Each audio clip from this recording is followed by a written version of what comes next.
Welcome to Heal the World Show podcast, brought to you by the Healing Institute. The Healing Institute is a worldwide online platform of holistic practitioners, and we are here to make a difference with health and healing in the world. We have a big ask. We really want to let people know that we have amazing holistic practitioners that are available for them to guide them and to help them on their health journey. Because let's face it, we are all on a health journey. So let's make it a proactive one, not a reactive one. Now, I've been using holistic ways to be well for well over 30 years, and I know that they work. Our holistic practitioners, when you have a consultation with them, and we do have complimentary ones, they will get to the root cause of what's going on with you.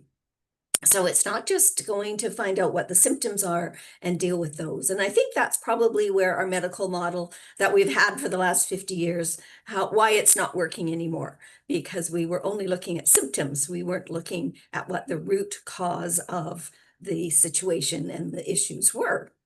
Now, you might wonder why the Healing Institute is so important to me. And it was created because I was really passionate about education. That's why I called it an institute.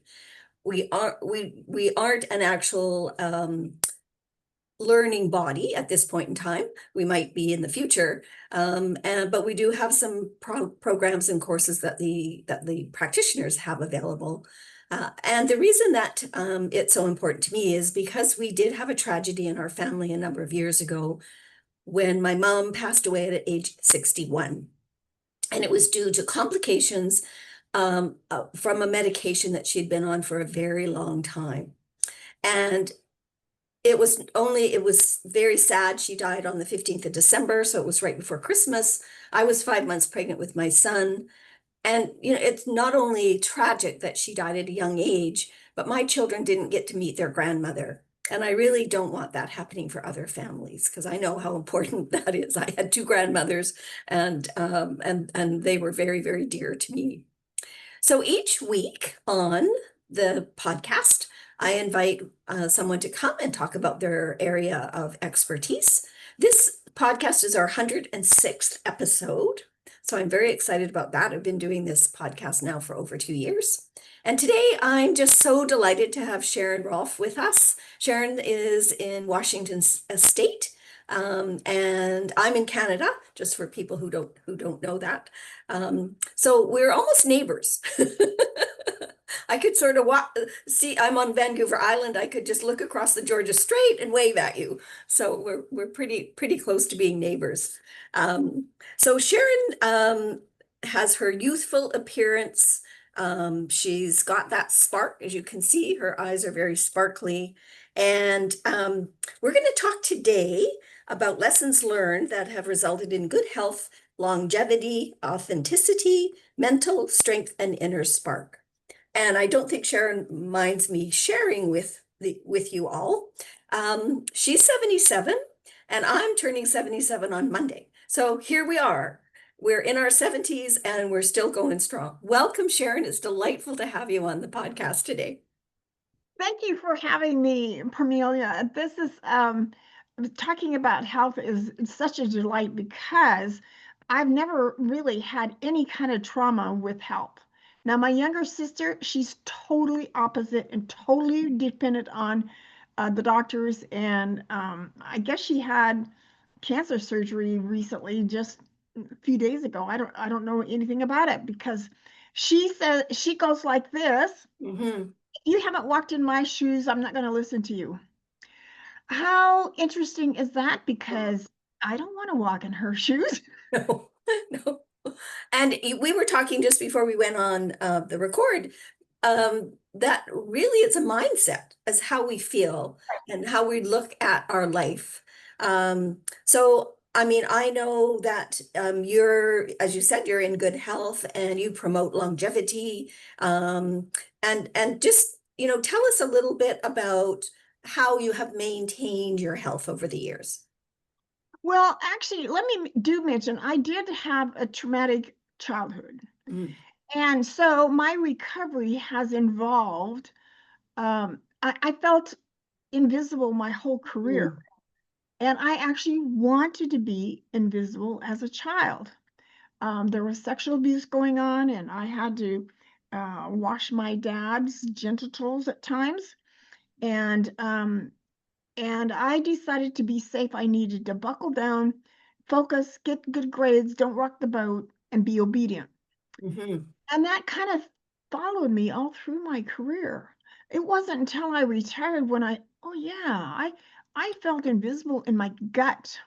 Mhm. And I've now describe it as feeling tethered, closed down. It's like, in fact, yesterday I was pondering, why don't I have more support from my family? And I kind of realized I kind of didn't let them support me. I guess Mm. place along the line I had kind of realized speaking up didn't do any good anyway. But I love to learn. I Mhm. skipped second grade because mom had me drill my brothers and sisters on their flashcards. 3 plus 2 is Right. 5, so I enjoyed books. Self-help books was my friend. I learned through that, and then through my undergraduate and graduate degree, we processed a lot of recovery work. So the main lesson I learned that I really want people to understand, I have this I make these art blocks, and one of them is, yeah, this is the principle that I want people to know is worry is a misuse of imagination. Oh, I love that. That is so true.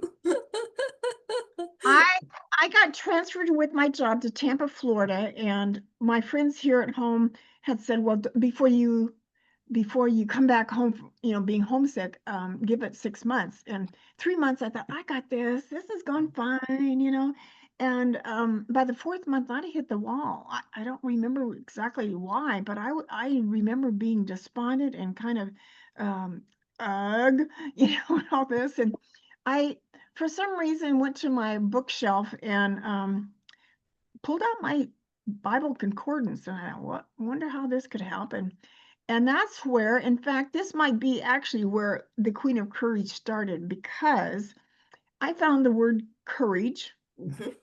Yeah, I need some courage. What can we find here?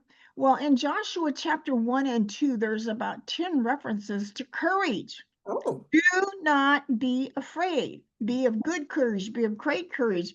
I will be with you wherever you go. And a couple days later, I stomped my foot and said, I refuse to live my life based on fear. Mhm. So, fear and worry are kind of synonymous. Um, Another book that actually made a big difference, well, somewhat, it helped me understand why fear is so detrimental. And that's a Nathan Hill book, Outwitting the Devil. Hmm. Yes, I've heard of that one. Yeah.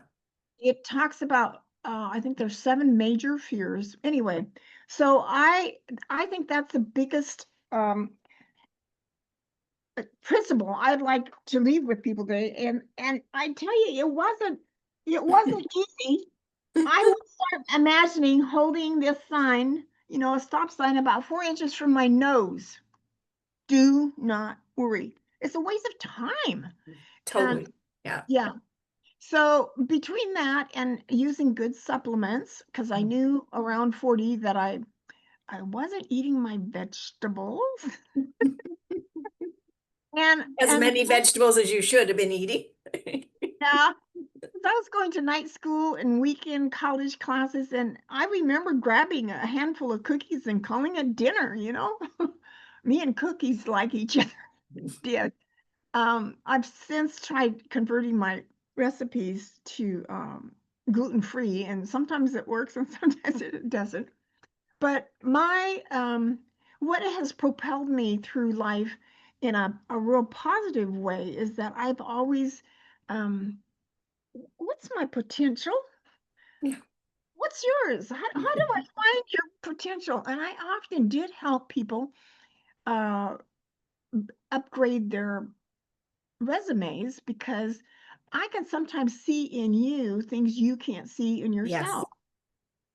So it was a delight to help. Yeah, I can vouch for this being, I remember one guy was in IT and he wanted to change his career and I found 4 or 5 things that he had no idea everybody couldn't do, his And gifts. then he could turn those or think about maybe having a career in those things that he probably loved doing, which is Yeah. really, I think, the basis to happiness and to be and fulfillment is doing what you love doing. Oh yeah. Absolutely. And one thing that you mentioned was being aware of what's going on and what's happening. And that I believe is a number one, being aware of how you're feeling. And the other thing is we have not been taught to actually sit with our fear or sit with our sadness. Been taught to run away from it. It's kind of no, oh, just push it away. You don't want to be, yeah, exactly. Don't cry. Why are you crying? Told that as a child. Stop crying, or I'll give you something to cry for. I mean, we're not taught to look at that, look at our fear, or look at, and I've been studying under a woman from Australia, and she says when fear shows up, it's God telling us there's something not quite right. So we need to examine it and we need to look at it and we need to kind of be a little more introspective as to, okay, what's happening in my life right now? Why did this fear of whatever it might be, it can be anything, has shown up? And then I think once we're aware of that and aware of our emotions, and of course the work I do with Body Code, if we suppress our emotions and the subconscious isn't that we're not releasing them, that is going to create dis-ease.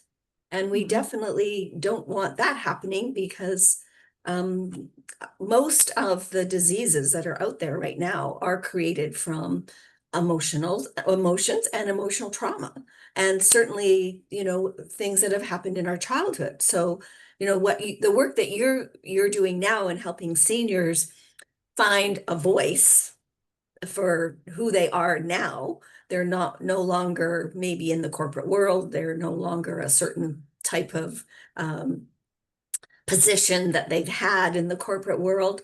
And oftentimes we identify with the work that we do, especially when we've worked in the corporate world, which I have as well with the Canadian federal government. And so then when you don't have that position anymore, well, then who are you really, right? And I know a lot of men struggle with this because they're even more attached to their position and who they are. And how many times have we heard of people, especially men, who retired and then within weeks or months died? Or they find another job. I have somebody in my condo building here that I think he's retired like 3 times because he's such a doer, he Yeah, so good for him because he's going to be keeping healthy because he's actually active and doing something and engaged. And that's what we need to be. We really need to be engaged with community and support. So let's talk a little bit about, well, before we do that, I quickly just want to say welcome to Marie Piplovic. She's one of our practitioners at the Healing Institute. And Marie is an amazing breathing facilitator. She's a conscious breathing facilitator, and she's been in the corporate world. And so she also helps women who got burnt out because that's also her experience. So she knows what to do. And one of the things that helped her was breathing. So I've been very fortunate and blessed to be able to take some of her breathing exercises that she does. So welcome, Marie. It's lovely to have you here. Yeah, the comment that you made earlier in the chat was finding another job in that field of IT is still stuck in ageism. And I'm sure there are quite a few areas of jobs that are still stuck in ageism.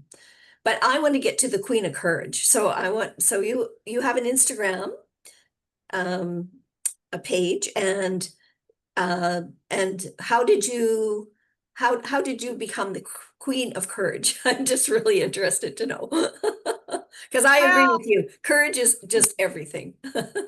yeah, let me tell you, give you an example. During my career, I was working for 19 years for GTE, the phone company, Mhm. and I actually was invited to with about 15 other people to have an audience with our top guy in our building. I think he was something like a regional VP. And uh, of course, we were all expected to give him questions. And about halfway through that event, I thought, well, I wonder if he has questions for us.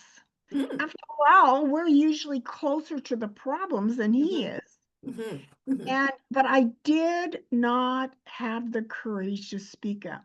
All the rest of that meeting is like, "Oh, I wonder if he has questions for us." But I wasn't brave enough. I did not have the courage.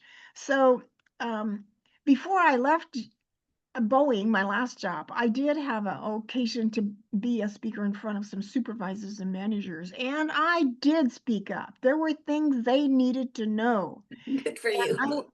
yeah, Yeah. so I had become empowered by then, and of course finished my coursework. But um, the Queen of Courage, as I was saying about stomping my foot and saying I refuse to live my life based on fear, that really did.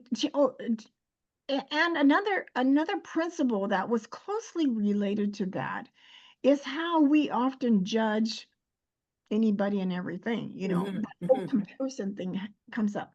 But I've always struggled with my weight. Those cookies did mount up. When I retired, I was 244 pounds. Oh my gosh. I can't Yeah. believe that. And the thing that helped turn that around was when I started saying, I'm doing the best I know how. Mm. What a simple statement, but it Mhm. also allowed me to say to others, or think at least, they're doing the best they know Yeah. how. And so the success was easier to flow when I released that critical voice in my head. So, and be more courageous to take baby steps forward. So, let's see, I did. Okay, so I had a profile come in the mail. I like profiles because it kind of helped me understand who I am and how, we're different. And this one profile, I thought they had for sure got something wrong because they called me an influencer. Who, me? This doesn't fit me. And yet, um, I was kind of becoming aware. You mentioned that awareness. Well, I I thought maybe I could take a couple baby steps towards that as if maybe it's true.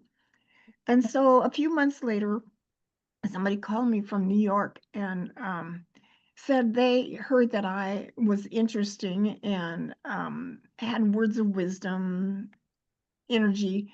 And so they charged me $1,500 Oh, no. Oh, goodness. to be on their podcast. Oh, they should have been paying you $1,500. I'm ready for that. Yeah.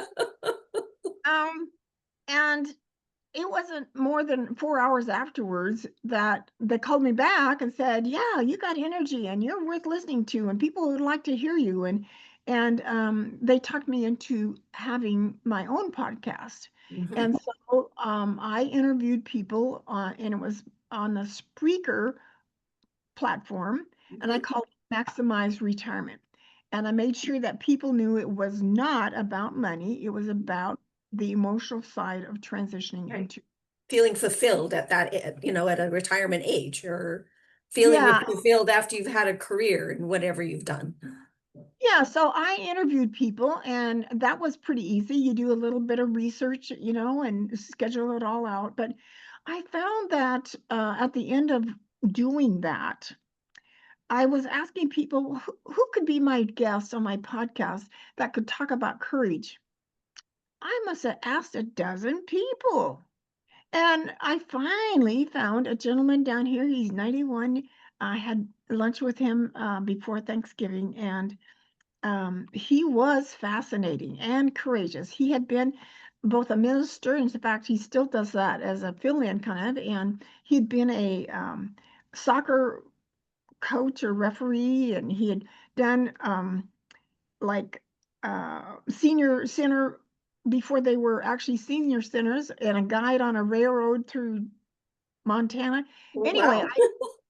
I figured there's a problem here if people can't tell you who can talk about courage. So I don't know that I did anything specifically about that, but later was invited to speak at a group in Brazil that was trying to learn English. And so since retirement was on my radar, I talked about retirement, even though the class was more like 40, 50-year-olds, and they had me back. They liked what I presented. And so that time I was chewing on courage. Let's see if I have any. Oh, yeah, yeah. Um, this is not exactly courage, but oftentimes we forget when we're retired Hmm. who we are. And have you forgotten who you are is a line from The Lion King. Hmm. Without our job, I usually, yeah, our job kind of tells us who we're working for and what our title is. And when that's Hmm. gone, you think you're not relevant anymore. And that's not true. But that's been our parents' view Generation. Yeah. Yeah. generation. So I talked to them about courage to be, courage to have, and courage to do. I love And that. they told me later it was the favorite presentation that their class had ever had. So I guess that means that they played it often. Um, so because one of the things that helped me be courageous actually during my career and being feeling invisible, I came back from college class, and the next week I was in a conference room with a dozen people, and I was kind of aware that people often don't talk up or tell the real truth because they're not courageous to, Hmm. or you Hmm. kind of sweep a lot of things under the rug because you might not be able to handle the truth, you know? That's Making judge. that judgment for that other person. Uh, so I imagine kicking the back of my chair while I sat in that meeting and say, come on, Sharon, put something out there because you're talking for 6 or 8 other people who don't have the courage. Mm-hmm. Yes. And, and even in some of my recovery work,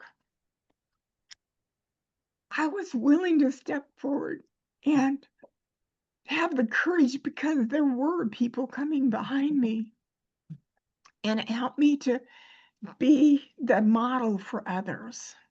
I remember that as well. When I was working for the federal government, and we would have different training sessions, and our instructors would say, if you have a question, ask it, because there are probably 4 or 5 other people who are thinking the same, having the same question and want that answered, and they're just not speaking up. So it's almost like we had to be a role model for people. In fact, there was somebody from Tampa that came up here to Everett, Washington, and she said, if you're not going to ask the questions, I'll come out and sit in the audience and ask them for you or for us. She literally said that. It blew me away because it made me think so much highly of her being vulnerable. In fact, Mm. vulnerability, I think, is one of the precursors to courage The because willingness to show up and be seen without any guarantee of the outcome. I love that. That's beautiful. Yes, vulnerability. Marie has a great question in the comments. Did you ever have the feeling that when you spoke up at your work, you were punished? no, no. In fact, I remember taking these art blocks, a few of them, into my boss's office at Boeing. And I thought, since I'm making these art blocks, I wonder if there's a place for art at Boeing. I was I was working in an office job, and I'd already been making quilts, and making these art blocks, and I stuck my neck out. My knees were almost knocking, but I told him that, like being curious, I wonder if there's a place for these for art in Boeing. And the gift he gave me that day was not laughing at me, ridiculing me. Where, d- what direction did that come from? He gave me opportunity to see what I could do with it. What a, Beautiful. yeah, what a gift. And Yes. he wrote a review or recommendation on LinkedIn for me that is kind of priceless, because he actually said Sharon's one word to describe her would be passionate. And I knew Passionate. passionate, yeah. Passionate. Yes. And I knew there's an event coming up at Boeing on in the area I was working, and it was going to be on the production floor. And I created some new ones for all around trust, because getting people to be vulnerable Mhm. has to have established already the element of trust. Absolutely. Yes. Um, So Marie's got another great question. How would you support someone who had been punished when they stood up for themselves or others, or spoke up for themselves or others? well, this is maybe cliché, but they don't know what they're missing. And if you're not going to listen to me, I may have to find someplace that does. And that is a hard decision, a choice to make. Um, Well, and I think if you are witnessing in that, in that corporate world or whatever job you have, you're witnessing other people being punished, using Marie's word. You can always support them, whether you can support them right then and there if they've spoken up and they've said something and they're being ridiculed, or what they've said is not being taken seriously. You could then support them and say, well, I was thinking the very same thing. I would like to know, and so that they know that they have support. Or if it wasn't conducive to do that, you could always go up to them afterwards and say, thank you for asking that question. I really, and I'm, I really um, was thinking the same thing, or I'm so glad that you were able to be brave and stand up. We have to really celebrate each other when we do brave things. And because, we can celebrate ourselves, but it's always wonderful when somebody else recognizes the fact that we're being vulnerable, um, which is not a bad thing, and it's not a negative thing, and it's not a weakness. We now know vulnerability is a strength. So that's something that we yeah, can support other people. I have been running a group, Loneliness to Resilience, and I would often talk about how I see vulnerability as um, a possibility for miracles. I, Mhm. I look for something, when I blurt something out and I have no idea where it fits in the conversation. There's been so many times that it opened up somebody else to share, that maybe that reciprocity, if I live to tell it, using my vulnerability, you might live to tell Yes. it too. So yeah, I often would call on people who were sitting quiet in a group meeting and wondering if they had a nugget to share that we were missing. And Mhm. um, I I made a note this week. I've not watched the Susan Cain TED Talk on introverts, but I would imagine it probably will describe me quite well. And that's the people who, well, even in when I was going through coaching classes, I often would not engage in the conversation, the dialogue, but I would often recap the nuggets that they were sharing, and would mention a book or a story that related to their conversation. I'd kind of summarize it, I guess. And they got to recognize that's how my introversion showed up. Beautiful. I love that. Well, so you do have an Instagram channel, do you? You have an Instagram channel. Yeah. Maybe you could put that in. Did you put that in the chat? Well, Are you called the Queen of Courage on your Instagram? Is that your Instagram yeah, Sharon handle? underscore Queen of Courage. And what I started doing was talking to people about why. Well, one, I love to sew, I love color, and I love words of wisdom. I collected words of wisdom for maybe 25 years, put them in a file. And now And you've made these beautiful art pieces. yeah, Yeah. yeah. So I would tell people why this was important to me and how it could be important to them. Mhm. And so I would challenge them, be courageous this week to be, do, or have kind of thing. And so I must have done maybe 40 of these before Wow. it started becoming anything. I've probably made about 500 of them. Well, this has just been delightful to have this conversation with you, the Queen of Courage, because I think, we all need support to be courageous. Lots going on in the world these days, and so we need to find our nuggets of courage so that we can, stand up for our beliefs and what we want to have to happen in the world. Our vision here is to create a community of expert health practitioners. And for those of you who are listening, when you come to connect with with one of our practitioners, definitely your whatever we choose for you is unique. So it's not a one size fits all. That is for sure.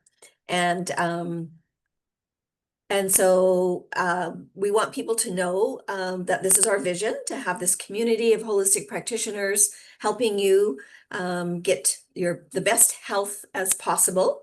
Our motto is service with love. And we have a big ask. So for anybody who's listening to the podcast or is watching it, please tell your community, your colleagues, your family all about the Healing Institute and about what we are about, and that we have amazing holistic practitioners that are here to assist you on your health journey. Thank you again, Sharon Rolfe, wonderful Queen of Courage, to be my guest on the podcast today. And we are delighted to have this podcast every Friday. I'm on the west coast of Canada, so it's 9 a.m. Pacific time. And we really look forward to all of the guest co-hosts that we have that we invite to come. And anybody can come back anytime. So thanks again, Sharon. That was delightful to talk to you today. And we're going to say goodbye. Let's stop the recording.